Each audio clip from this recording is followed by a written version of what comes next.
사사기 1장 8절로부터 15절의 이 말씀이 지금 저희가 함께 온전한 선교가 창조세계를 돌보는 것과 연결되어 있다라는 것이 과연 어떤 연관관계가 있는가 아마 궁금해 하시는 분들이 계실 것입니다. 지난주 월요일에 제가 주님의 말씀을 준비하면서 마지막으로 이제 궁극적으로 주님이 주시는 말씀을 우리가 이제 살피려고 할 때 주님께서 갑자기 이 사사기 1장 8절로부터 15절을 가지고 주님의 말씀을 온전한 성경 네 번째를 증거하라 라고 감동을 주시더라고요. 근데 제가 공교롭게도 이 사사기 1장 8절로부터 15절은 우리 김민정 성도님도 아시겠지만 저희가 지난 그 전날 일요일에 우연찮게 저희가 함께 들었던 말씀이었습니다. 어느 교회에서 사사기 1장 8절로부터 15절을 통해서 말씀을 증거하는 것을 이제 들었었어요. 근데 거기서 이제 증거되는 이야기 중에 이제 중요한 핵심 근데 그분이 증거하는 이야기가 그렇게까지 사뭇 와닿지 않았었던 그런 데서 조금 아쉽다 이런 생각을 가지고 있었던 때였었는데 그 다음날인 월요일에 이 말씀을 가지고 온전한 선교를 증거하라 라는 주님의 감동. 그것을 위해서 일요일에 사사기 1장 8절부터 15절의 말씀을 우연찮게 듣게 하셨구나 라는 감동을 주님께서 주셨었습니다. 그래서 사사기 1장 8절부터 15절의 이 말씀이 일단은 우리가 먼저 좀 세세하게 잘 살펴볼 필요가 있는 것은 일단 이 사사기 1장 8절부터 15절은 여호수아기에 이미 기록되어 있는 내용이 다시 기록되어 있다라는 것입니다. 다시 말씀드린다면 사사기 1장 1절에 분명히 여호수아가 죽은 뒤에 이스라엘 자손의 일대기를 기록한 그 성경 본문이 사사기인데 사사기 1장 8절부터 15절은 여호수아가 죽은 이후에 있었던 일에 대해서 얘기하고 있는 것이 아니라 이미 여호수아기 15장에 나오는 여호수아가 살아있을 당시에 있었던 일을 다시 한번 사사기 1장 8절부터 15절에 사사기 저자가 기록하고 있다라는 것입니다. 그렇기 때문에 많은 구약 성경 학자들이 이거 왜 그렇게 기록했을까라는 것에 대해서 고민합니다. 도대체 왜 여호수아가 생존에 있을 당시에 선포되었던 주님 이 사건을 왜 사사기가 기록되고 난 이후 여호수아가 이미 죽은 이후의 일이다라고 분명히 1장 1절에서 밝히는데도 이 이야기를 하고 있는 것인가? 왜 삽입했는 것인가? 라는 부분에서 설왕설래가 있다는 것입니다. 근데 중요한 거는요. 사사기가 전하는 중요한 말씀의 핵심은 사람들이 다 자기 마음에 옳은 대로 행했다라는 것이 중요한 핵심입니다. 다시 한번 기억하십시오. 사사기의 제일 중요한 주제는 고대 이스라엘 백성이 하나님의 말씀, 즉 하나님의 전적인 은혜로 말미암아 구속받은 백성들이 어떻게 은혜 받은 백성답게 살아갈지에 대해서 알지 못하기 때문에 자기가 생각하는 대로 이것이 은혜 받은 백성의 삶이야라고 생각하는 대로 살았다라는 게 사사기의 제일 중요한 핵심 주제다라는 것입니다. 근데 이것이 하나님의 정의하고는 반대로 흘러갔다라는 것이 바로 사사기에 수많은 사사들이 세워졌다가 사라지고 계속해서 고대 이스라엘 민족이 죄를 범하고 사사가 세워지면 괜찮아지고 그러다가 점점점 흘러지면서 대사사와 소사사가 나오는데 대사사는 바로 이스라엘 전체 12민족을 이끄는 대사사였지만 사사기가 흘러가면 흘러갈수록 12지파를 다스리는 대사사들이 세워지는 것이 아니라 한 또는 두 개의 민족만 12지파만 이끄는 그런 식의 소사사들만 등장하는 모습들. 그러니까 하나님의 정의가 무너져가고 있는 일들에 대해서 기록하고 있다라는 거예요. 그렇기 때문에 사사기 저자가 고발하고자 하는 중요한 핵심 내용은 뭐냐면 자기가 생각한 대로 이것이 하나님의 은혜 받은 백성답게 살아가는 것이야 라는 것이 올바른 것이 아니라 하나님이 가르치신 대로 하나님이 알려주신 대로 살아가는 것이 진실로 은혜로 전적인 은혜로 구원받은 백성답게 살아가야만 하는 진정한 증인된 삶, 제사장 나라의 삶이다라는 것을 사사기 저자는 얘기하고 있다는 것이죠. 근데 중요한 것은요. 은혜 받은 백성답게 주님의 전적인 은혜로 구원받은 백성답게 사는 것은요. 곧 정의롭게 사는 것입니다. 왜요? 우리가 오늘 지금 같이 들었던 수많은 이야기들 요의 예언자를 통해서 첫 번째 이사야 예언자를 통해서, 사도 바울을 통해서 주님이 계속해서 증거하신 것, 특별히 시편에서도 얘기하는 중요한 핵심은 하나님이 자기 나라를 정의로 세우신다라는 것입니다. 하나님이 창조 세계를 복원시키시고 그 복원시키는 일을 위하여 먼저 자기 백성들을 하나님의 형상으로 전적으로 구속해 내므로 인하여 그들이 하나님의 형상으로 부족하지 않게 살아가게끔 할 것이다. 그게 바로 정의로 세우시는 하나님 나라라는 거예요. 그러니까 은혜와 정의는 따로 가지 않는다라는 거죠. 정의와 평화가 따로 가지 않는다라는 것을 주님은 분명하게 선언하고 계십니다. 그렇기 때문에 하나님이 세우시는 나라, 즉 전적인 주님의 은혜로 구속받은 사람들이 그 은혜로 백성답게 살아가려면 하나님의 정의에 합당한 삶을 살아가야 한다는 것을 분명하게 얘기하고 있다는 거죠.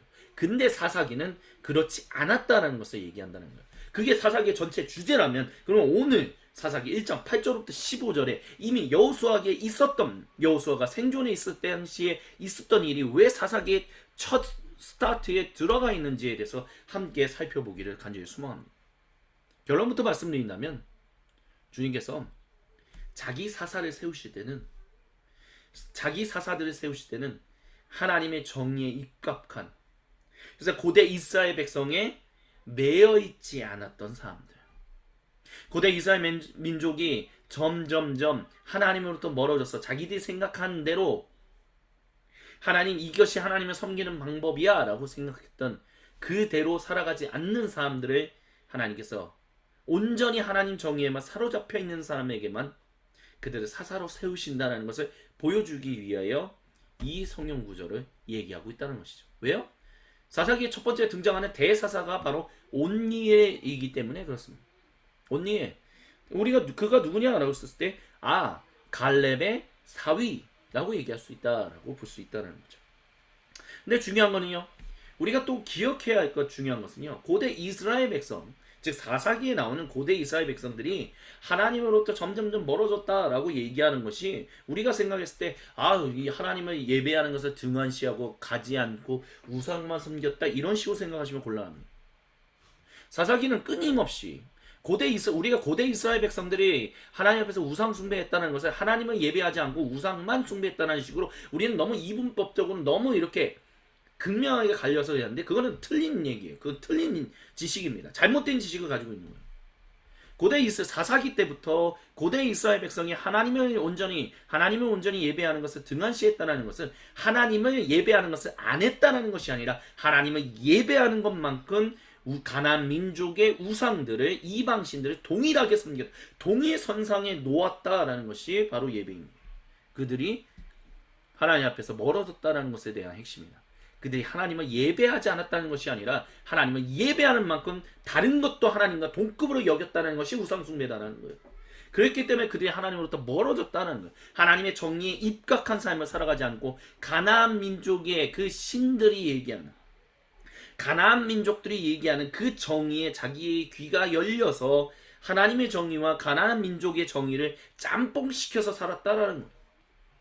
그렇기 때문에 그렇지 않은 사람들을 하나님께서 사사로 세우셔서 그 이야기에 동화되지 않은 사람들을 하나님께서 사사들로 세우셔서 그들에게 하나님의 백성으로 온전히 오직 하나님의 전적인 백성으로만 살아갈 수 있게끔 만드는 것이 사사기의 중요한 이야기의 핵심이었다라는 것입니다. 그래서 온니엘이 보면 정리하면 너무나도 간단해요. 온니엘이 결국에는 결혼을 했어요. 갈렙이 서원했던 대로 거기만 점령하면 내가 내 딸 악사와 결혼시켜주겠다 라고 해서 그래서 결혼했다라는 거예요. 근데 결혼을 하고 나서 악사가 자기 남편 온니엘에게 아버지에게 밭을 얻으라고 재촉했다. 근데 이거는 우리가 가지고 있는 구약 성경이 번역됐던 셉투아진트, 즉 고대 그리스어 성경 70인역으로 번역했을 때는 이렇게 써 있고요. 고대 히브리어 성경인 마소라 텍스트로 번역됐을 때는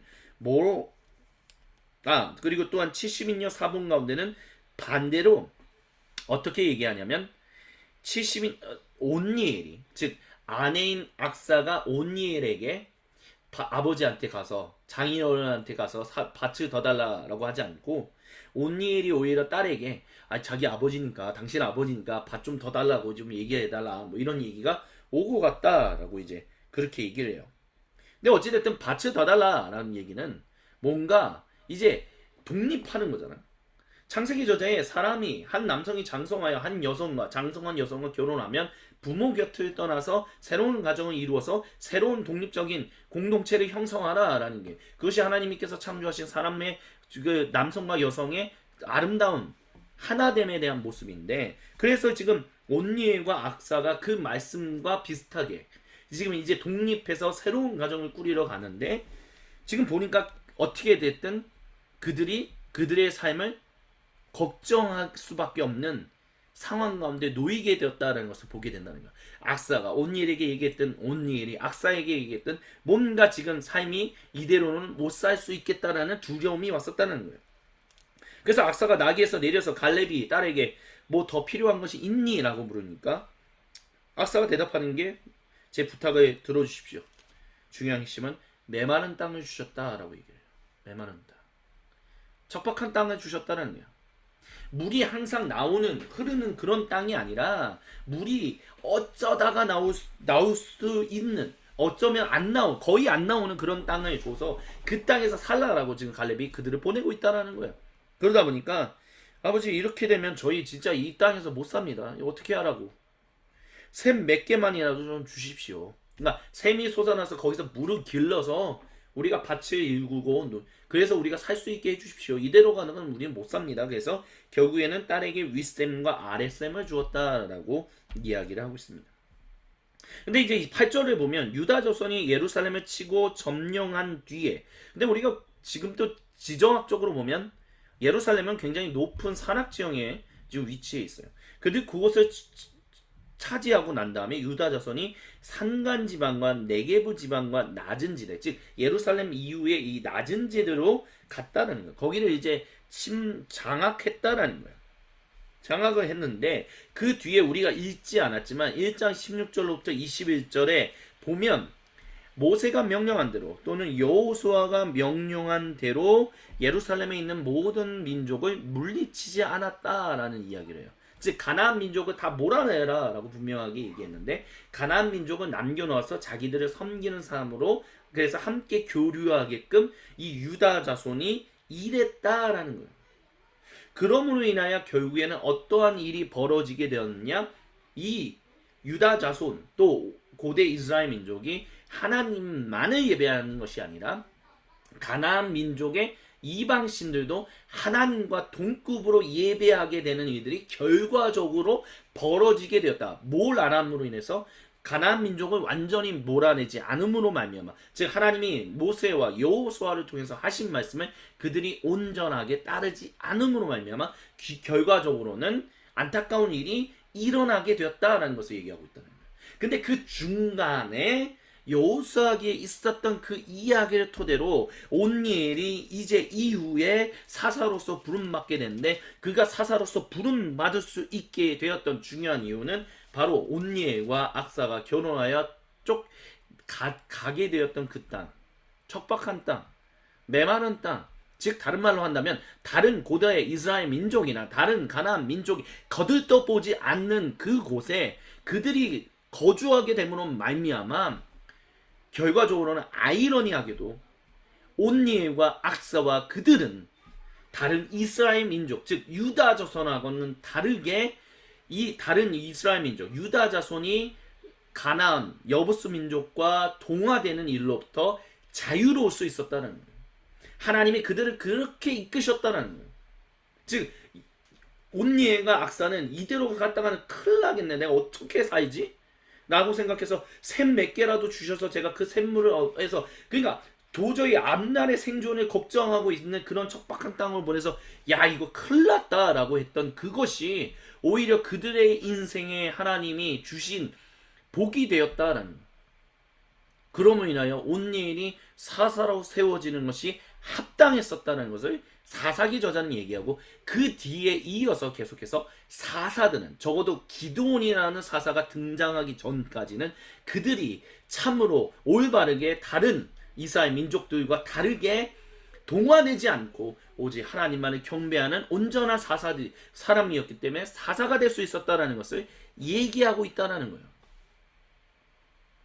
그러니까 사사기 저자가 이 사건, 여호수아가 생존했을 당시에 이 사건을 기록했던 이유는 뭐냐? 온니엘은 사사로 세워지기로 이미 여호수아가 생존했을 때부터 하나님께서 그렇게 정해 놓으셨다라는 거예요. 그래서 그들의 척박한 땅으로, 메마른 땅으로 밀어내셨고 거기서 살게끔 하셨다라는 것을 얘기하게끔 하기 위하여 이 이야기를 여기 이 사사기 여호수아가 죽은 뒤에라고 하는 그 본문에 수록했다라는 것입니다. 여기까지 이해가 된다면 그 다음에 우리가 이제 기억해야 할 것은 도대체 이와 같은 일들이 하나님의 창조 세계를 돌보는 것까지의 청지기의 삶이 연결되는 것이다 라는 것, 그 온전한 선교라는 그 부분과 어떤 연관관계가 있는지에 대해서 계속해서 주님의 말씀을 함께 듣기를 소망합니다. 기억하십시오. 우리를 온전하게 살게 하신, 우리의 삶이 풍요롭게 하시는 일은 우리만 주님의 평화와 정의를 누리는 것이 아니라, 즉 우리가 하나님 나라에서 살게 되는데, 하나님 나라 그 풍요롭게 사는 그 하나님 나라에서 사는 것은 하나님의 정의와 평화가 풍요롭게 우리가 누리면서 살아가게 되는 건데, 그것은 우리 인간들만 누리는 것이 아니라, 그래서 온전한 인간 사회만 형성하게 되는 것이 아니라 하나님의 온 창조 세계가 하나님이 원래 의도하셨던 대로 주님께서 그 사람, 온전한 인간들의 그 삶, 인생을 통하여 번영하게 되는, 평화를 누리게 되는 것과 연관된다는 것을 우리는 여러 다양한 성경 구절을 통해서 살펴보았었습니다. 그리고 우리는 그것을 증거하면서 살아가는 사람들이에요. 근데 우리 기억하십시오. 사도 바울이 얘기했던 것처럼 지금 우리가 알고 있다시피 지금 창조세계는, 하나님의 창조물들은 참 그 허무한데 아직 굴복되어 있습니다. 즉 이미 우리가 보통 지금 20세기 그 선교학자가 얘기했던 대로 우리는 이미와 아직이라는, already and not yet이라는, 예수님을 통해서 하나님 나라가 계시되었지만 완성되어 가고 있는 그 중간 지점에 우리는 살고 있다라는 것 가운데서 사도 바울도 동일한 이야기로 우리만이 아니라 온 창조 세계가 지금 아직은 허무한 데에 굴복되어 있습니다라는 것을 인정하고 있어요. 하지만 그것으로 끝나지 않을 것이다라는 것을 분명하게 얘기했어요. 즉 지금 로마 교회에 있는 성도들이 도대체 왜 황제가 자기 변덕에 의해서, 갑자기 이상한 변덕에 의해서 로마 안에 있었던 모든 유대인들 다 추방시킴으로 인하여 유대인 출신의 성도들도 다 추방당했었는데, 황제의 또 다른 변덕으로 인해서 이제 돌아와도 된다 해서 다시 돌아왔어요, 유대인들이. 그럼 유대인 출신의 성도들도 돌아온 거죠. 근데 중요한 것은 갑자기 추방시킨 것으로 인해서 아무 재산도 못 가지고 그냥 쫓겨났던 사람도 있기 때문에 빈털털이 거지가 돼서 쫓겨났다가 돌아왔는데도 거지가 돼 있는 상태예요. 자기 재산을 얻으려고 하는데 얻을 수 없는 상황. 야, 이건 내 거야. 그 싸움이 일어나고 있는 거야. 법정 다툼이 일어나고 있는 거야. 이웃 간의 알력이 일어나고 있는 거야. 그런 가운데서 로마 교회에서 이 비유대인 출신의 성도들이 유대인 출신의 성도들을 받아주십시오. 그러면 그런 질문을 할 수 있죠. 도대체 하나님은 그 왜 황제의 변덕이 이렇게 일어나도록 만드셨습니까? 라고 얘기할 수 있잖아요. 왜 유대인 출신의 성도들이 어려움을 겪도록 왜 주님은 그냥 내버려 두시죠? 왜 내버려 두셨습니까? 차라리 그런 황제의 그런 이상한 칙령이 일어나지 않도록 주님께서 지켜주셨으면 좋은 거 아니에요? 근데 사도 바울이 얘기하는 게 뭐예요? 우리는 지금 하나님 나라를 바라고 있다. 진정한 정의와 진정한 평화가 완성돼 그 하나님 나라를 바라보며 그 나라를 소망하며 살아가고 있습니다. 그 나라를 소망하고 있기 때문에 우리는 그 나라를 또한 여기서 성령님의 충만한 임재를 속에서 우리는 맛보고 있는, 그렇지만 이 맛보는 것은 아직 완전히 맛보고 있는 것은 아니기 때문에, 완전히 맛보게 될 그 나라를 꿈꾸며 우리는 여기서 조금이라도 맛보고 있는 거 아닙니까? 그래서 우리가 소망으로 그 구원을 얻었으니 그 소망이 완성되는 그 날을 향하여 우리는 바라보고 있는 거 아닙니까? 그러면 주변에 계속해서 어떤 일이 일어나든, 불법적인 일이 일어나든, 변덕의 일이 일어나든, 별의별 일이 일어나든 간에 우리가 해야 할 것은 무엇입니까? 하나님이 우리에게 주신 전적인 주님의 은혜로 말미암아 구속받은 사람이라면 그 구속받은 사람답게 하나님 나라 백성답게 사는 거 아닙니까? 그 하나님 나라 백성답게 사는 게 뭐예요? 정의와 평화가 서로 입맞추는 거. 그 정의의 백성대로 살아가는 것, 정의를 앞세우시면서 살아가시는 주님을 기억하며, 그래요, 황제의 그 불법이 행해졌지만 어쨌든 주님은 자신의 정의를 세우고 계시다는 것은 우리는 성령 하나님의 충만한 임재 속에서 우리는 경험하고 있고 우리는 느끼고 있고 우리는 보고 있고 우리는 알고 있지 않습니까? 그렇다면 황제가 그러든지 말든지 우리가 그것에 상관할 바가 아니지 않습니까? 우리가 집중해야 할 것은 오직 단 하나, 유대인 출신의 성도들이 돌아왔다면 하나님 나라의 정의와 평화를 백성답게 그 정의와 평화를 누리는 나누는 사람으로서 살아가야 하는 거 아닙니까? 그러니 그들을 있는 그대로 받아줘야 하는, 가족으로 받아줘야 하는 거 아닙니까? 라고 하면서 그것에 관련해서 얘기하는, 그것과 마찬가지로 하나님의 창조 세계도 그 나라, 그 완성되는 그 예수님 재림하시는 그 날을 꿈꾸며 아직은 불법적인 일이 행행하고 아직은 별의별 일들이 일어남으로 인하여 아직도 사람을 두려워하고 어떻게 하면 아직 동물이 동물을 잡아먹는 그런 가운데 창조 세계가 놓여 있지만 그 모든 것이 해방되는 궁극적인 그날을 꿈꾸며 창조 세계가 간절히 소망하고 있다라는 것을 우리가 안다면 우리도 그날을 궁극적으로 소망하며 오늘은 우리는 우리의 인생을 하나님 나라 백성답게 정의에 합당한 삶을 살아가야 하는 거 아닙니까? 평화에 합당한 삶을 살아가야 하는 거 아닙니까? 라고 얘기하고 있다는 것입니다. 그게 사사기와 이 온니에가 연결된다는 것이죠. 온니에, 악사, 아니 이 척박한 땅 가서 아무도 안 가는, 이스라엘 민족도 안 가고 가나안 여부수 민족도 안 가는 그 척박한 땅에 가가지고 지금 농사 지면서 양 치면서 어떻게 살라는 겁니까? 샘 몇 개라도 주십시오. 이렇다, 안 그러면 저 큰일 납니다. 어떻게 살아요? 거기서 어떻게 살아요? 아니 전쟁에서 이겼는데, 그래서 전쟁에 이겨서 혁혁한 그 승전보를 얻어서 제가 갈렙의 사위가 됐는데 아니 이 땅에서 어떻게 먹고 살라는 겁니까? 아니 못 살아요. 샘 몇 개라도 주셔서 물이라도 길러와서 살게 해 주십시오. 근데 그 척박함이, 그 어떻게 보면 되게 공평하지 않은, 어떻게 보면 되게 불법적으로 보이는 그들이 그 척박한 땅에 간 그것이 오히려 하나님은 그들을 너희가 정의의 백성으로 살아가게끔 하기 위하여, 너희가 하나님 나라 백성으로서 다른 하나님의 민족, 이스라엘 민족의 온전한 하나님의 민족으로 살아갈 수 있도록, 그 복음을 증거할 수 있도록 너희는 분리되어 있어야 한다. 그렇기 때문에 주님은 온니엘과 악사를 그 척박한 땅으로 밀어내셨다라는 것입니다. 그곳에서 아니 나 여기서 어떻게 살지가 아니라 비록 내가 여기 있을지라도, 이 척박한 땅에 있을지라도 주는 나를 살게끔 하시는 분이니, 주님은 내 생명을 보존하시는 분이니, 주님은 궁극적인 소망이 마침내 내 인생 가운데, 우리의 인생 가운데, 우리 전 창조세계 가운데 이루어지게 하시는 분이니 척박함에 사로잡히는 것이 아니라, 그 말도 안 되는 일에 사로잡히는 것이 아니라 하나님이 이루시는 정의와 평화, 그 나라에 사로잡혀서 내가 주님께 온전한 소망을 품고 살아가는 사람이 되어야 한다는 것. 그래서 윗셈과 아랫셈. 그래서 결국에는 그가 그렇게 그 땅을 일굼으로 인하여 어쩌면 그 땅이 복이 넘치는 이삭이 땅을 팔 때마다 우물이 솟아나왔던 것처럼, 어쩌면 온니에도 그렇게 땅을 팔 때마다 그 우물이 나와서 결국에는 그들이 생존했거든요. 한동안. 왜? 사사가 세워질 때까지 꽤 오랜 시간이 지났었기 때문에 그들을 생존시키게 하셨다는 거죠. 주님이 그들의 생명을 보존하게 하셨다는 것이죠. 그래서 그 주님이 결국 궁극적으로 주시는 중요한, 우리가 반드시 이번 한 주간에 기억하며 살아가기 원하시는 말씀, 창조세계를 돌보는 게 과연 선교냐라는 질문. 아마 창조세계를 돌보는 게 하나님 진짜 그게 온전한 선교 중에 하나입니다 라고 하면 아마 그 얘기에 수많은 사람들이 별로 반응하지 않을 겁니다. 왜요? 이런 얘기를 들어본 적이 단 한 번도 없을 것이기 때문에. 왜요?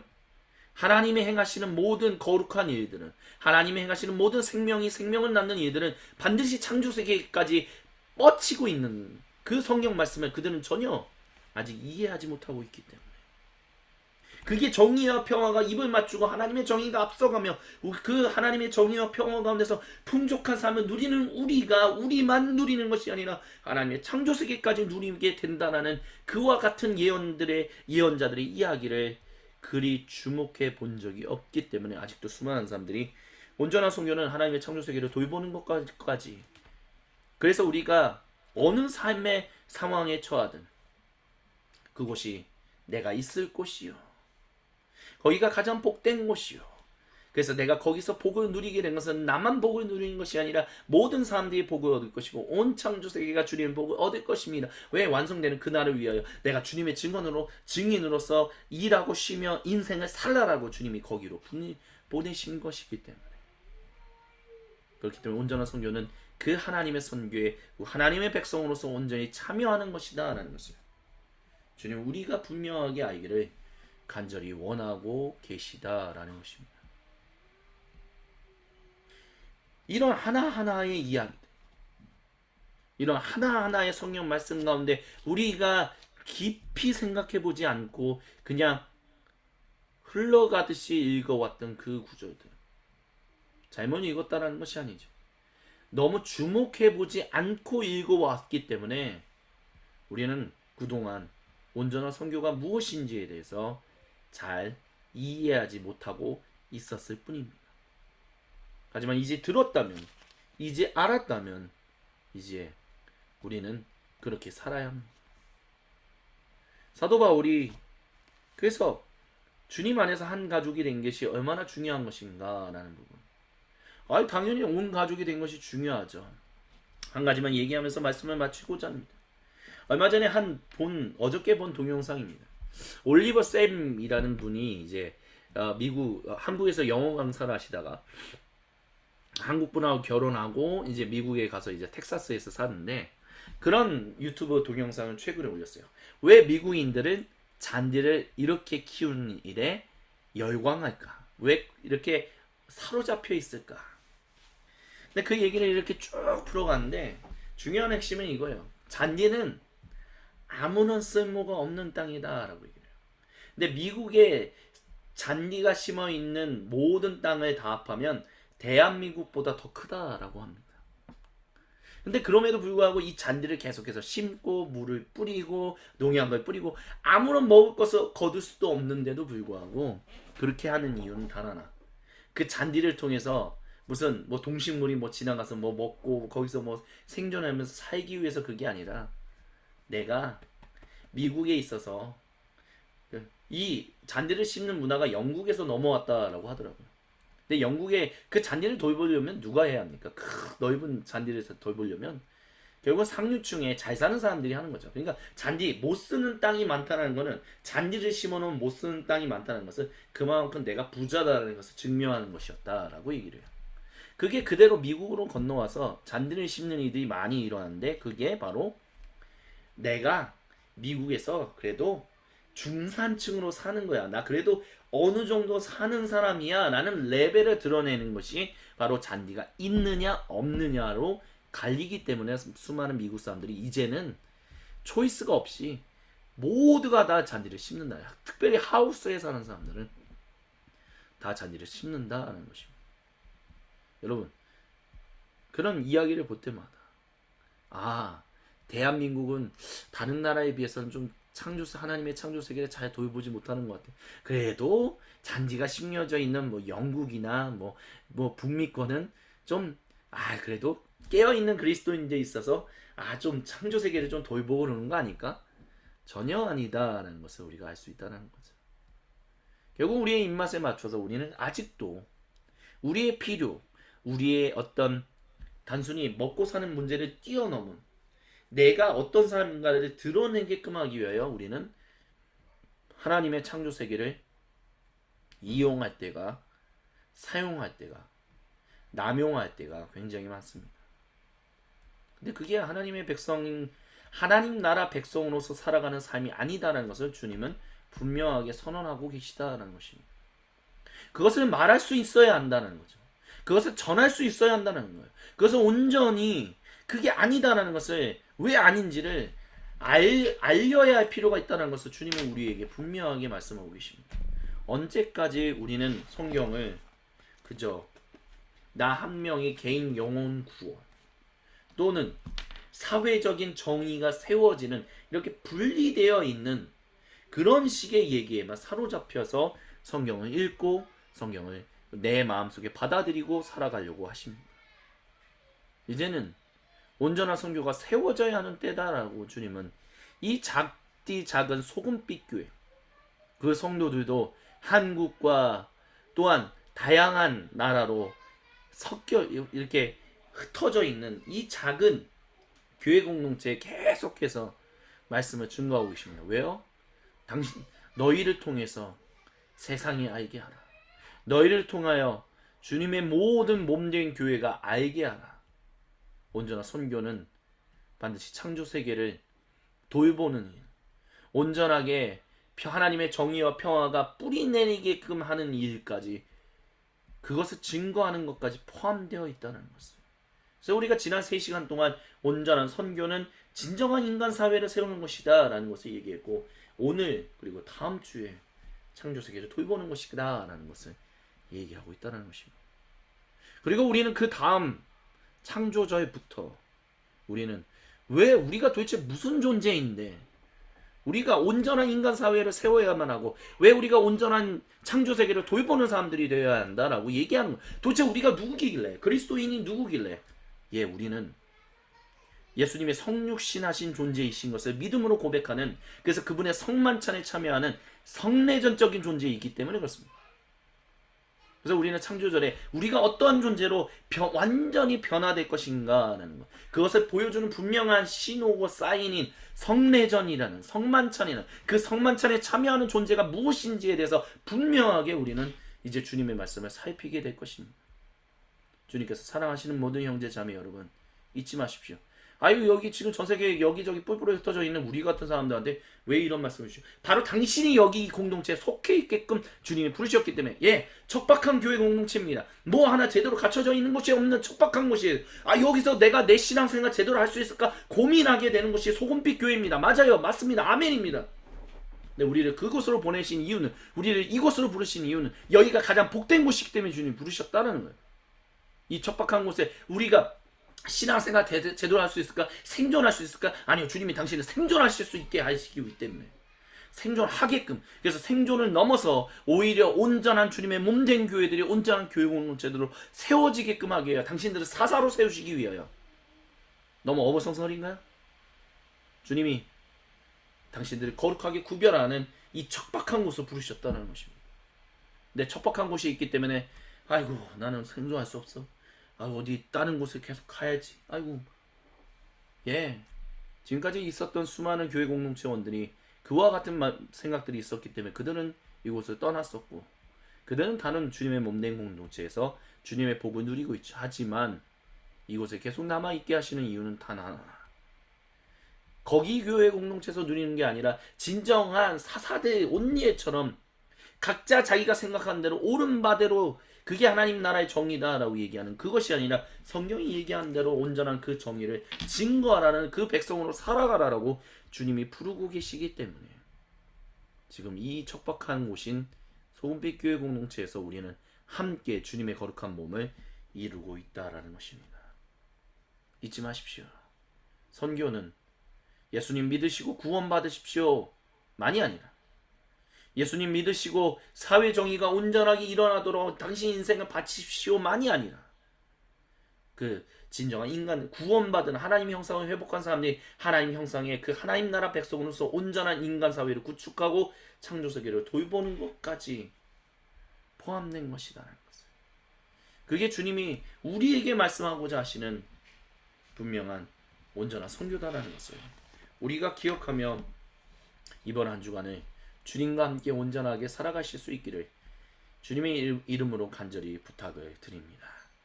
아멘.